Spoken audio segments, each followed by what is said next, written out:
TRS meeting పెడితే కార్యకర్తలు కాకుండా సామాన్య ప్రజలు ఎవరైనా వస్తున్నారా? ఈ మధ్య వస్తున్నారా?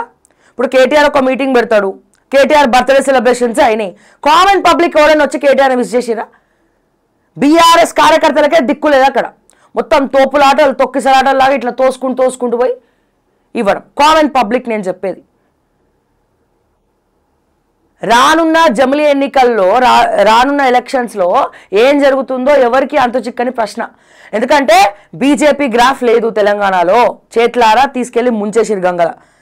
ఓకే, కాంగ్రెస్ అధికార పార్టీ ఎవరు కూడా చక్కగా లేరు, అధికార పార్టీ సైడ్ కూడా ఇదే పరిస్థితి ఉన్నది. కాంగ్రెస్ గ్రాఫ్ 6 గ్యారెంటీలు ఎప్పుడో పడిపోయినాయి, రేవంత్ రెడ్డి గారు తీసుకెళ్ళి హైడ్రా బుల్డోజర్ కింద పెట్టిండు. మరి రేవంత్ రెడ్డే బుల్డోజర్ కింద హైడ్రా బుల్డోజర్ కింద పెడతాడా? నేనేమన్నా తక్కువ తిననా అని చెప్పి Kalvakuntla Taraka Ramarao BRS working president చేతులారా తీసుకెళ్ళి బీఆర్ఎస్ పార్టీ గ్రాఫ్ని తీసుకెళ్ళి ఆ బుల్డోజర్ కింద పెట్టిండు. ఇప్పుడు కేటీఆర్ వర్సెస్ మధుసూదనాచారి. మధుసూదనాచారి గారు ఇప్పుడు ఎక్కడ మన భూపాలపల్లి మీటింగ్ పెట్టిండు మొన్న కేటీఆర్. పెట్టి ఇక్కడ గండ్రానే తిరుగుతాడు, మీరు ఏ ఇష్యూస్ ఉన్నా గండ్రా దగ్గరికే పోవాలి. మధుసూదనాచారి ఇంకో వేరే పెద్దది ఇచ్చినాం, రాష్ట్ర స్థాయి లీడర్ ఏదో చెప్పిండు, ఆయనకు కోపం వచ్చింది, మధుసూదనాచారికి కోపం వచ్చింది. వన్ సైడ్ ఎట్లా మాట్లాడతారు కేటీఆర్? ఇప్పుడు అక్కడ ఇరు వర్గాల పోరు నడుస్తుంది. నిజంగా గండ్రా ఎట్లాంటి పర్సనో కేటీఆర్కి తెలియదా? ఆయన ఎంత పెద్ద వుమనైజరో, ఆయన ఎంతమంది జీవితాలతో ఆడుకున్నాడో, ఎటువంటి పర్సనో కేటీఆర్కి తెలియదా? ఎన్ని కబ్జాలు చేసిండో కేటీఆర్కి తెలియదా? మళ్ళా అటువంటి వాళ్ళకే మీరు టికెట్లు ఇస్తే మీ పార్టీ భూస్థాపితం కాకపోతే ఏ స్థాపితం అవుతుంది కేటీఆర్? కొంచెమన్నా ఆలోచించాలి కదా. ఇప్పుడు పార్టీ గ్రాఫ్ని ఇట్లా పెంచుకుంటూ పోతావా? లేకపోతే మళ్ళీ ఓడిపోయిన వాళ్ళకే, అవినీతి పరులకే, కాంట్రవర్సీ క్యాండిడేట్స్కే, ఆ గంజాయి ప్యాకెట్లు జేబులో పెట్టి పోలీసులతో కుమ్మిపిచ్చేటోళ్ళకి, అటువంటి వాళ్ళకి, రౌడీ షీటర్లకి నువ్వు టికెట్లు ఇస్తావా కేటీఆర్ ఈసారి? మళ్ళా కాదు కదా. ఎవడెవడైతే తప్పు చేసిండో వాడిని ఏర్పాడేయాలి, పార్టీకి దూరం పెట్టాలి, కొత్త రాజకీయ నేతలను, యువ రక్తాలను తీసుకురావాలి, ఫ్రంట్ లైన్లో పోరాడమని చెప్పాలి.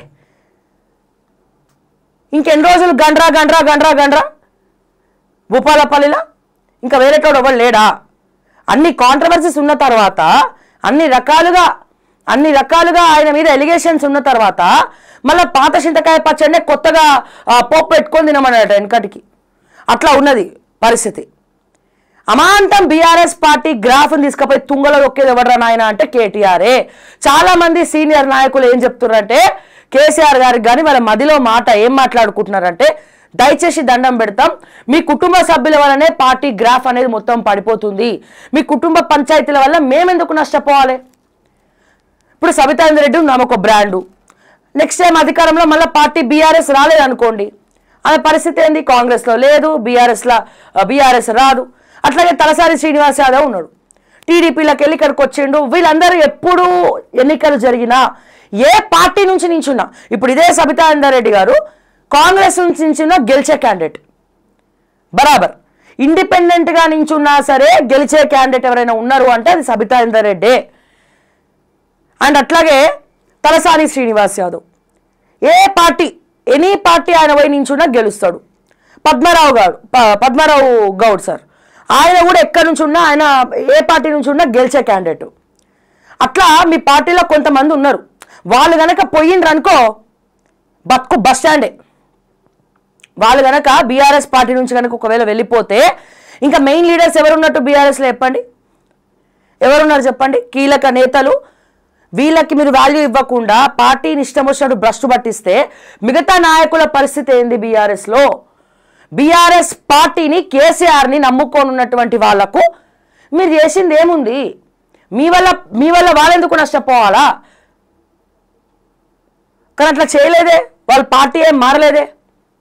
ఇప్పుడు గొర్రెల స్కామ్ వస్తుంది బయటికి, గొర్రెల స్కామ్ ఈడీ రైట్స్ అయినాయి, మొన్న గొర్రెల స్కామ్ మీద ఈడీ రైట్స్ అయినాయి. ఎవరు దానికి సంబంధించిన మంత్రి ఎవరు? తలసాని శ్రీనివాస్ యాదవ్. రాష్ట్ర ప్రభుత్వం రేవంత్ రెడ్డి ఏసీబీ రైట్స్ కూడా చేసిండు, ఆ ఓఎస్డీని తీసుకెళ్ళి బొక్కలేసిండు. మళ్ళీ తర్వాత ఏమైంది? చంద్రబాబు నాయుడు తోటి డీల్ కుదిరింది, తలసాని దాకా ఆ ఇష్యూ తీసుకురాలేదు. ఎందుకు? కొల్లుడు అయిపోయినాడు, ఈయన పార్టీ మారదాం అనుకున్నాడు కానీ మారలేదు. చాలా చాలా చాలా జరిగినాయి లోపల. మళ్ళీ ఇప్పుడు ఏంది? ఇప్పుడు జూబ్లీ హిల్స్ ఎన్నికల్లో మాగంటి గోపీనాథ్ గారి తర్వాత కొంచెం గ్రిప్ ఉన్న వ్యక్తి ఎవరు? తలసాని శ్రీనివాస్ యాదవ్. కొంచెం మాస్ పబ్లిక్ అందరినీ గ్రిప్లో పెట్టుకుంది ఎవరు? తలసాని శ్రీనివాస్ యాదవ్. ఇప్పుడు ఇటు బీజేపీ కానీ ఇటు కాంగ్రెస్ కానీ ఇక్కడ అక్కడ బీఆర్ఎస్ రావద్దు, మా పార్టీ రావాలి. మళ్ళీ ఇప్పుడు ఈడీ రైట్స్ ఎందుకు? వీళ్ళేమైనా శుద్ధపూసలా? మంచిగా ఏదో చట్టబద్ధంగా న్యాయబద్ధంగా తీసుకెళ్లి జైలు వేద్దామని అనుకుంటున్నారా? కాదే. జూబ్లీ హిల్స్ ఎన్నికల్ని దృష్టిలో పెట్టుకొని తలసాని శ్రీనివాస్ యాదవ్ని కంట్రోల్లో పెట్టాలి. బీఆర్ఎస్కి ఆయన బ్యాక్ ఎండ్లో వర్క్ చేయొద్దు. బీఆర్ఎస్ జూబ్లీ హిల్స్ ఎన్నికల్లో గెలవద్దంటే ఫస్ట్ కట్టడి చేయాల్సినటువంటి పక్కనే ఉన్నటువంటి జిల్లా మంత్రి, హైదరాబాద్ జిల్లా మంత్రి తలసాని శ్రీనివాస్ యాదవ్. ఆయనను ఎమోషనల్ బ్లాక్మెయిల్ చేయడానికో ఏం చేయడానికి అరెస్ట్ అవుతాడా? పోనీ చేస్తాడా? అరెస్ట్ చేస్తే మేము కూడా చూడాలనుకుంటున్నాం, కానీ చేయరు. ఎందుకు చేయరు? ఆల్రెడీ రేవంత్ రెడ్డి అయిపోయింది, ఎవరికి వెళ్ళాల్సిన ఫండింగ్ అయిపోయింది. ఆ మల్లారెడ్డి దగ్గర కూడా తీసుకున్నారు, తలసాని శ్రీనివాస్ యాదవ్ దగ్గర అయిపోయింది. ఇప్పుడు నెక్స్ట్ ఏది మిగిలిందిరా నాయన అంటే ఈడీ రైట్స్ అంటే ఎవరు ఇప్పుడు?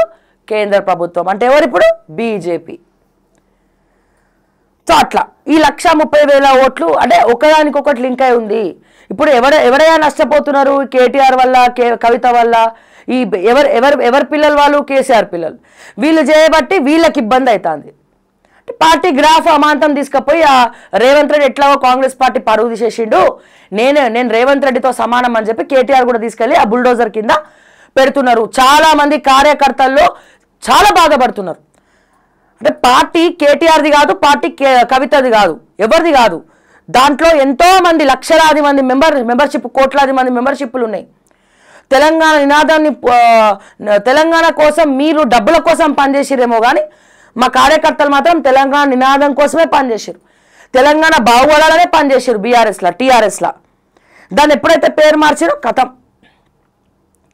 ఇప్పుడు ఏంది? ఇప్పుడు ఏ పార్టీని నమ్మాలో ప్రజలకి అంతు చిక్కని ప్రశ్న.